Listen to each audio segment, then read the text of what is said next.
आशाताईंचं आपण म्हणजे मला असं वाटतं की त्यांच्यावर अनेक लोकांनी डॉक्टरेट केलीच, पण परत परत डॉक्टरेट व्हावी असं त्यांचा प्रवास आहे गाण्याचा, की त्यांचं आधी त्यांची गायकी कशी होती आणि त्यांनी ती कशी कशी बदलत नेली, सगळे प्रवाह स्वतःमध्ये कसे घेतले त्यांनी, पाश्चिमात्य संगीत असेल, गझल गायकी असेल, हे सगळे प्रवाह त्यांनी घेतले आणि त्याच्यानंतर प्रत्येक संगीतकाराला काय हवं हे त्यांच्या गाण्यात त्या वेगवेगळ्या दिसल्या. मला असं वाटतं की ओ.पी. नय्यर साहेबांबरोबर असलेल्या आशाताई, पंचमदांबरोबर असलेल्या आशाताई, गुलाम अलींबरोबरचा अल्बममध्ये असणाऱ्या आशाताई आणि आत्ताच्या ए.आर. रहमानबरोबर गायलेल्या आशाताई, ह्या वेगवेगळ्याच व्यक्ती वाटायच्या, कारण त्या संगीतकाराला काय हवं हे कळणाऱ्या गायिका होत्या. आणि ह्या सगळ्याबरोबर त्या ज्या नाट्यगीत गायच्या तेव्हा ते दीनानाथांचे संस्कार त्यांच्या गळ्यामध्ये कायम असे समोर यायचे. तर ती एक इन्स्टिट्यूट, एक मला असं वाटतं की ते एक पुस्तक आहे आणि ते तुम्ही जितकं वाचाल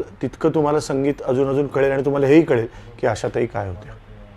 इतक्या रूपामध्ये भेटणारा आवाज जाणं हे आपल्या घरातलं, मी म्हणलं घरातली व्यक्ती प्रत्येकाला, कारण प्रत्येक व्यक्तीने, प्रत्येक रसिकाने त्यांना वेगळ्या रूपात ऐकलं आणि तरी आपल्याला असं वाटायचं की या वेगवेगळ्या व्यक्ती आहेत आणि तरी गाण्यामध्ये तेच इमान दिसलं.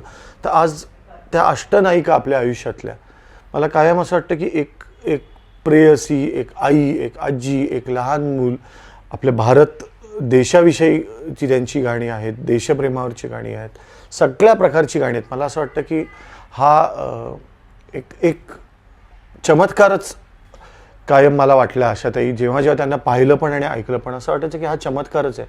आणि असा चमत्कार खरंच शतकातून एकदा होतं. हे दोन्ही व्यक्ती, दीदी आणि आशाताई, यांचं आता नसणं हे खरोखर आपल्या भारतवर्षासाठी संपूर्ण एक कालखंड आपल्यातनं निसटला की काय, एक अख्खा काळाचा तुकडा आता गेला की काय असं वाटतं.